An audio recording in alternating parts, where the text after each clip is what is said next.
What exactly is going on with the death of Hulk Hogan? When the wrestling giant died, we believed this was just a tragic natural death. But now, based on statements coming out, including from the local police department, we have to talk, we have to ask, is there something else going on?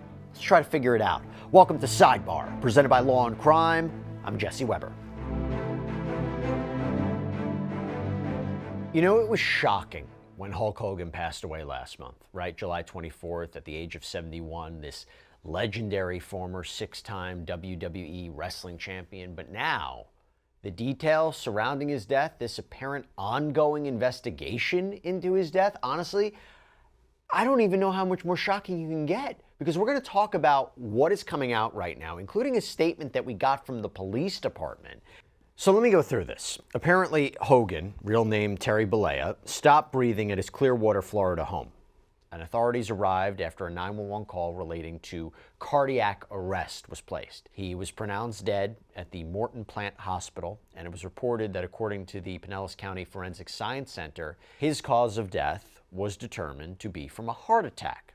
His manner of death was ruled natural. This was according to the cremation summary approval report.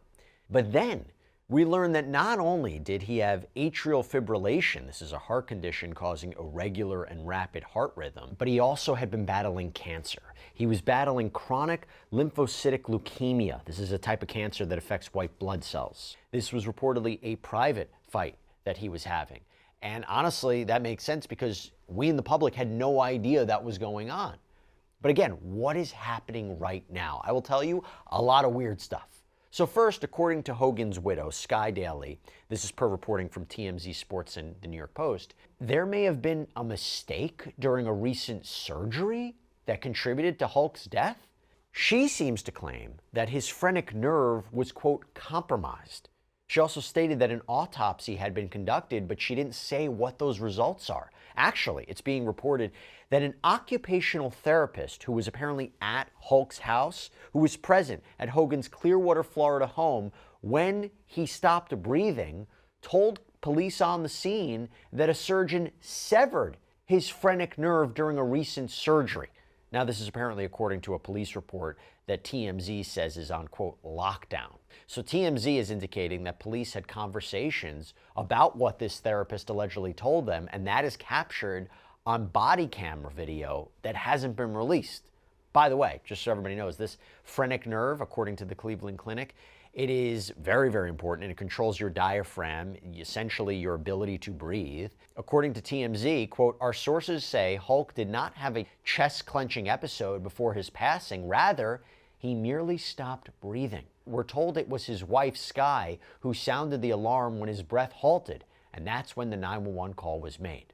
So as you're trying to process all of that, then you go to what Hulk Hogan's estranged daughter, Brooke, has come out and said. Because it's being reported that they hadn't spoken in 2 years. She didn't attend his wedding. She didn't even want to be in his will. She also apparently didn't attend his funeral on August 5th, but chose to honor him privately with her husband and children, although you will see she's trying to correct the record about a couple of things. However, since her father's death, she has been quite vocal. In fact, it's being reported she offered to pay for an autopsy at one point, saying, with all of the speculation and uncertainty of my dad's death, I want to personally offer to pay for an autopsy if that's what it takes to get it done. My dad's dignity and legacy deserves it. And she announced that her father's cremation would actually be delayed because there were questions surrounding the care that he had been receiving, saying, I'm glad to see that my dad has not been cremated and that Sky is waiting because of family questions. All right, so this is definitely a story that we wanted to bring to you, and the reason we can do that is because of the amazing support that we get from our sponsor, Morgan & Morgan. This is America's largest injury law firm. This is a firm with over 1,000 attorneys. You know why they have so many? Because they win a lot. They have recovered over $25 billion for more than 500,000 clients. In the past few months, listen to this, a client in Florida received $12 million after the insurance company offered just $350,000. Out in Pennsylvania, a client was awarded $26 million. That is 40 times the insurer's $650,000 offer. Another client in Pennsylvania received $29 million. That was after being offered only $500,000. And even if you think your case isn't worth millions of dollars, why not just start a claim and fight for what you deserve? Morgan & Morgan makes it so simple. You can start a claim from your phone in just 8 clicks. So if you're injured, you can easily start a claim at forthepeople.com/LC Sidebar by clicking the link below or scanning the QR code on screen. By the way, Hulk Hogan's death certificate, we have it. It shows that he was supposed to be cremated, and TMZ reports that Sky told them again that an autopsy was conducted, but the results weren't available. And let's actually talk about what she said in a series of recent Instagram posts. Since the media continues to twist the narrative, here's all I know. So stop speculating, stop asking. I've also informed my brother Nick Hogan of all of this information, who is boots on the ground with everything. Fact. I've 100% gotten legit calls from professionals, from police officials to nurses that were supposedly with my dad on the day of his death, telling me I need to see body cam footage and I need to get a hold of the 911 tapes because they supposedly contain information that could potentially shed enough light to change the narrative everyone's been hearing. Those same professionals feel so passionately about what they witnessed, they have continued to contact me and push me to find specific answers to this very day. They are quite literally putting their careers at risk because they feel so compelled to do the right thing. The short of it is, it's all up to my dad's wife and I have zero control. I cannot do anything. My hands are tied and I have no say in anything regarding my dad, even as his daughter. Those are the rules as I've been told. I do not have any information on if or when he is being cremated. Could have been right after he died, could be tomorrow, I do not know. I have been told by my brother that there will be an autopsy. I do not know who will be performing the autopsy. Any information I receive from an autopsy, if one happens, whether I believe it or not, I will be keeping private out of respect for my father. I do not have answers as to if the officials who have contacted me about what they witnessed relayed this information to the medical examiner's office. And if they did, I do not know why it wasn't taken into consideration. All body cam footage and 911 dispatch calls are not available via the Freedom of Information Act. It's all on lockdown. I do not know why. Do I question his general physician signing off on his death certificate, given his background, which is available for anyone to see via a simple Google search? You can answer that one for yourself. I have to trust that my brother is doing his best to get answers. At the end of the day, answers would be great, but none of it brings my dad back, and my hands are tied. So please stop misquoting, speculating, and asking me if I know anything. I cannot get any information. I know you think I could, being his blood, but I can't.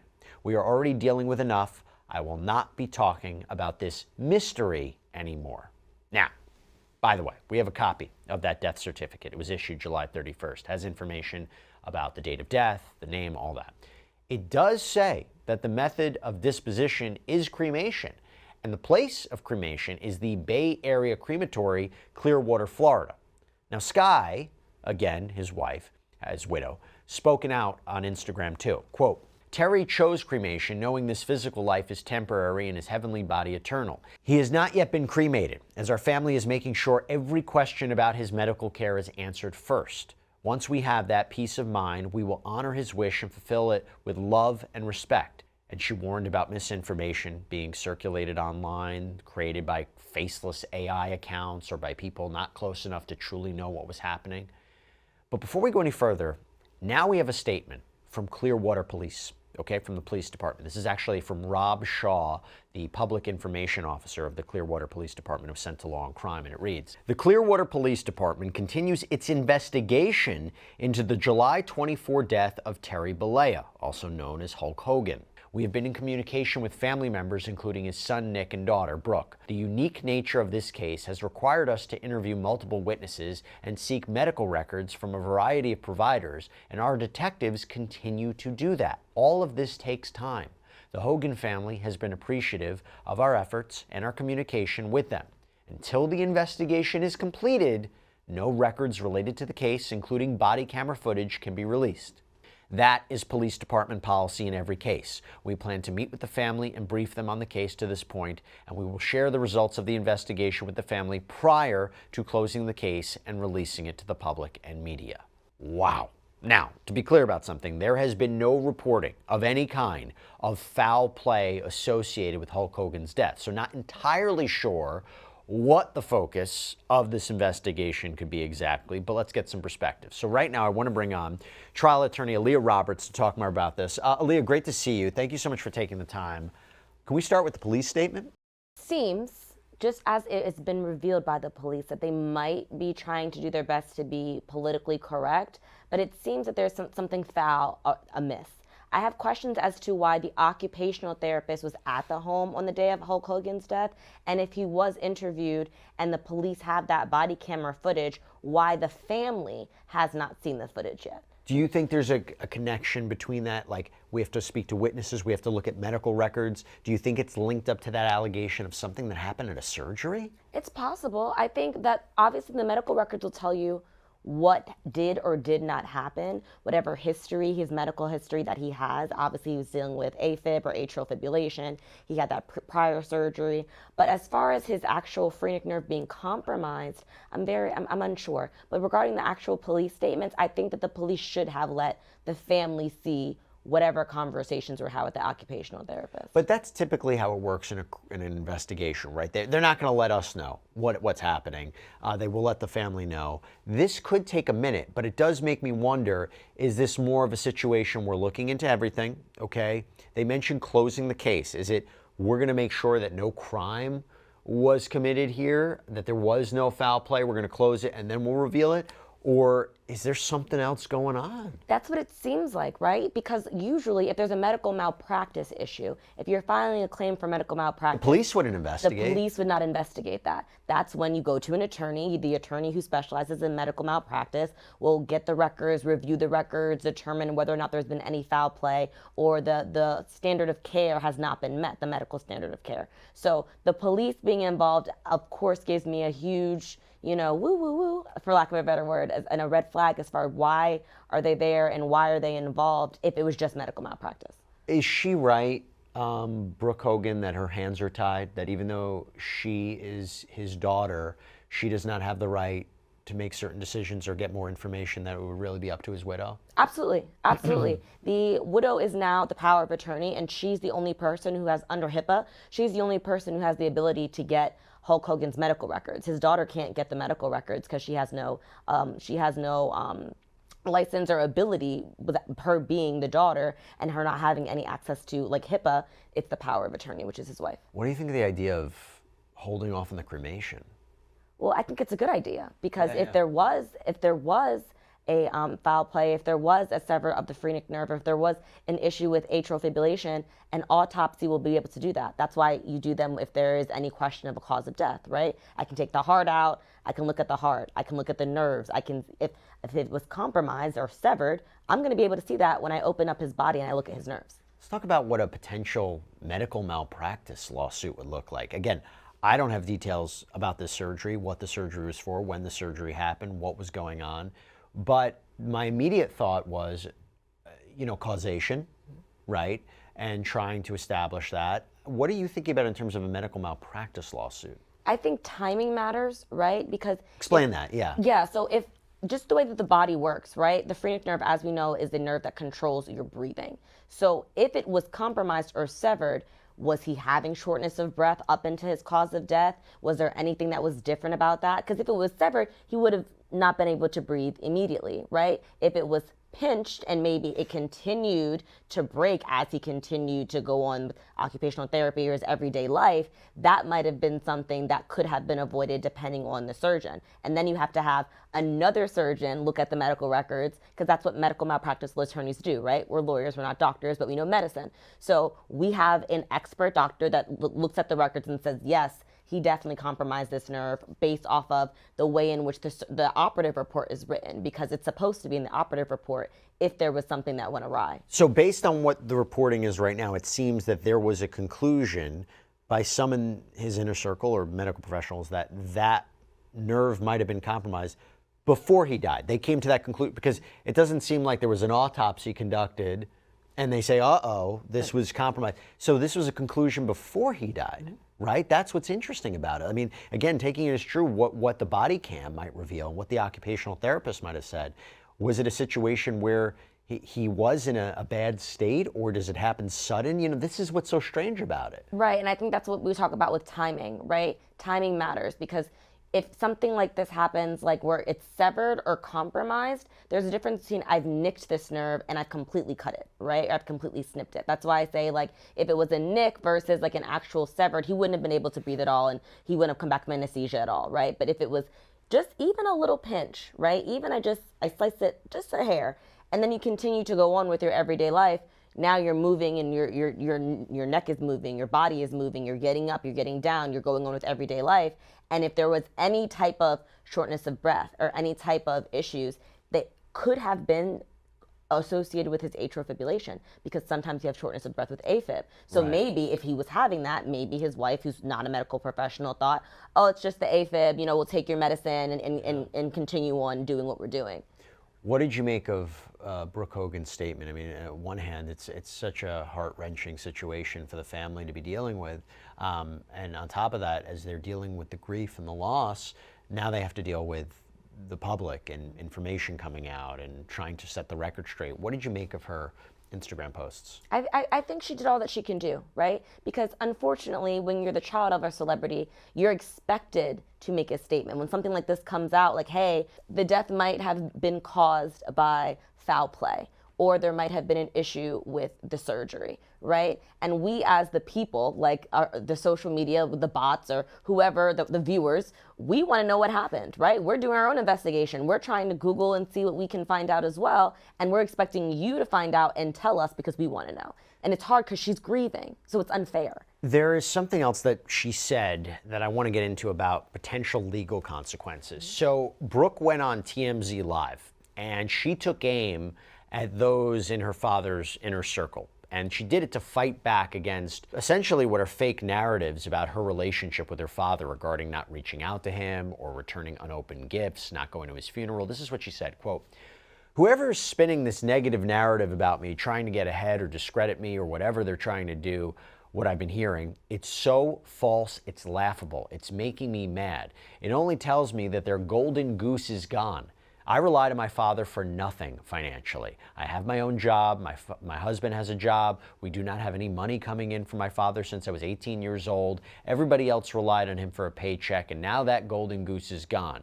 So I don't know if I'm their emotional, guilty punching bag or if they're afraid of what I know, because I know a lot that I don't talk about. I know a lot. It's pathetic and it's disgusting, to be honest. And I don't really know who's spinning these things, but one of the things was Hulk sent gifts that Brooke returned. Let me tell you something, brother, no pun intended. My dad was not one to put things in a box and tape it up and take it to UPS. My dad sent flowers. That was his thing. Nick and Tanya sent us beautiful little baby gifts when our kids were born. They had our address. No gifts came here. No flowers came here. And you can't return flowers." And regarding a report that her father begged her for forgiveness, she said they did have multiple conversations and that he did apologize, but not entirely clear for what exactly. Quote, "Whatever representative from that camp that continues to spew these lies, if they want to keep going, grab your best hold, grab your best lawyers, because I'm ready to go. Because I'm done with it. I'm done. This is ridiculous. I know too much. I've been through too much. I'm not to be played with. I'm done, so it better stop. This is ridiculous that it's gone to this point of war of words, and that's why I'm here with you to put it to rest. My dad has finally been put to rest. Leave him alone. Leave me alone, and let the poor man go to heaven and just end it. Stop coming after me. I'm not the one you want to come after." What does that statement tell you? That there's a potential suit for defamation that is coming. Because if you have spread mistruths about me and you have continued to spew lies that have affected me and emotionally, or if she can argue that they've affected her from her business standpoint, she might have lost potential brand deals or anything like that. I'm telling you to stop. So it starts with a cease and desist, right? I hire a lawyer. That's almost the cease and desist in a way. It's not essentially, it is, right? But it's not from a legal. It's not from an attorney, and it's not on letterhead, right? Because for whatever reason, when you get a letter from an attorney on letterhead, all of a sudden, you get a little concerned, right? Yeah, now it's official. Now it's like, oh, I need to be quiet now. Some people don't respect those letters and they continue, and that's when we have a defamation lawsuit, because now you're continuing to ignore me telling you to stop talking about me. But when you're dealing with a public figure like Brooke Hogan, it can be a little bit of a higher standard. Is Brooke Hogan a public figure? I think she's a public figure. She was on the show. A lot of people know her. So, and the reason why that matters is because with a public figure, there's a higher standard legally, right? Right, you have to prove actual malice, right? But I don't think that's going to be difficult for her to prove. You're attacking me when my father passed away.